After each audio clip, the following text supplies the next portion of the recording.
आपने महसूस किया होगा कि जो लोग अच्छे कर्म करते हैं वो काफ़ी परेशान रहते हैं और वही जो लोग बुरे कर्म करते हैं वो खुशी से अपनी ज़िंदगी जी रहे होते हैं। अच्छे कर्म करने वाले परेशान होते हैं कि आखिर उन्हें इतनी परीक्षा क्यों देनी पड़ रही है, जबकि जो लोग अधर्म की राह में हैं वो खुश है और ज़िंदगी के मज़े ले रहे हैं। अगर आपके मन में भी ये सवाल आया है तो आज हम आपको इसका जवाब देंगे। ये जवाब वो है जो भगवत गीता में भगवान श्री कृष्ण ने अर्जुन को दिया था। भगवत गीता के अनुसार जब भी अर्जुन के मन में कोई दुविधा होती थी तो वो श्री कृष्ण के पास पहुंच जाते थे। एक बार की बात है, अर्जुन भगवान श्री कृष्ण के समीप आकर कहा कि वो काफ़ी दुविधा में है और इसका जवाब वो श्री कृष्ण से चाहते थे। श्री कृष्ण ने पूछा कि क्या सवाल है।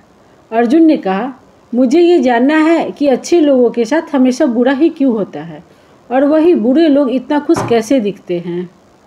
अर्जुन के मुंह से ऐसी बातें सुनकर श्री कृष्ण मुस्कुराए और कहा, मनुष्य जैसा सोचता है और जैसा महसूस करता है वैसा कुछ नहीं होता है, बल्कि अज्ञानता की वजह से वह सच्चाई नहीं समझ पाता। अर्जुन उनकी ये बातें समझ नहीं पाए। इसके बाद श्री कृष्ण ने अर्जुन से कहा, वो जानते हैं। श्री कृष्ण ने अर्जुन से कहा, पार्थ, मैं तुम्हें एक कथा सुनाता हूँ। उसे सुनकर तुम समझ जाओगे कि हर प्राणी को उसके कर्म के हिसाब से ही फल मिलता है। श्री कृष्ण कहते हैं, मैं तुम्हें एक कहानी सुनाता हूँ। एक नगर में दो पुरुष रहा करते थे। एक पुरुष व्यापारी था जिसके जीवन में धर्म की बहुत महत्व थी। वो पूजा पाठ में यकीन रखता था। वो हर रोज़ मंदिर जाता और दान धर्म भी करता था और हर रोज़ भगवान की पूजा भी करता था। वही दूसरा पुरुष बिल्कुल विपरीत था, जो हर रोज़ मंदिर तो जाता था लेकिन पूजा करने नहीं, बल्कि मंदिर के बाहर से जूते चप्पल चुराने के लिए। उसे दान और धर्म से कोई लेना देना नहीं था। समय बीतता गया और एक दिन बहुत जोर की बारिश हो रही थी। इस वजह से मंदिर में पुजारी के अलावा कोई नहीं था। ये बात जब दूसरे पुरुष को पता चली तो उसने कहा कि यही सही मौका है मंदिर का धन चुराने का। पंडित से नज़र बचाकर उसने मंदिर का सारा धन चुरा लिया।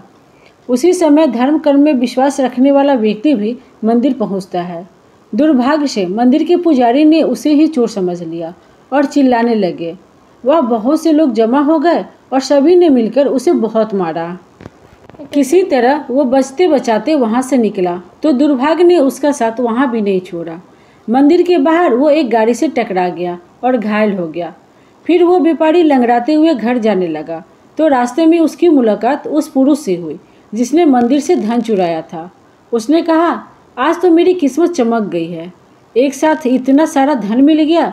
यह सब देखकर उसे बहुत बुरा लगा और उसने अपने घर से भगवान की सारी तस्वीरें निकाल दी।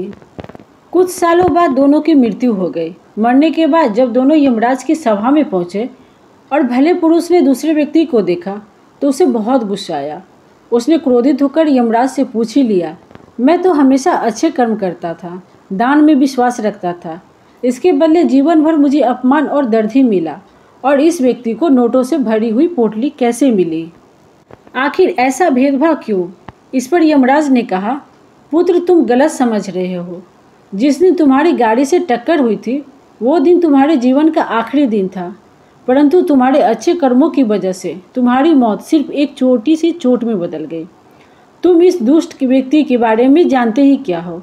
दरअसल इसके भाग में राजयोग था, मगर इसके कुकर्मों और अधर्मों की वजह से वो सिर्फ एक छोटी सी धन की पोटली में बदल गया। कहानी सुनाने के बाद श्री कृष्ण अर्जुन से कहते हैं, पार्थ, क्या अब तुम्हें तुम्हारे सवालों का जवाब मिल गया? ऐसा सोचना कि भगवान तुम्हारे कर्मों का नज़रअंदाज कर रहे हैं, ये बिल्कुल भी सत्य नहीं है। भगवान हमें क्या, कब, किस रूप में दे रहे हैं मनुष्य को समझ में नहीं आता है। मगर आप अच्छे कर्म करते रहे तो भगवान की कृपा हमेशा आप पर बनी रहेगी। इसीलिए हमें अपने अच्छे कर्मों को नहीं बदलना चाहिए, क्योंकि उसका फल हमें इसी जीवन में मिलता है। इसीलिए मनुष्य का फर्ज है कि वो हमेशा अच्छे कर्म करते रहे, क्योंकि श्री कृष्ण ने गीता में भी बताया है कि किसी के द्वारा किया गया कर्म बेकार नहीं जाता, चाहे वो अच्छा हो या फिर बुरा। तो दोस्तों, आपको हमारी कहानी कैसी लगी हमें कमेंट बॉक्स में ज़रूर बताइएगा। धन्यवाद।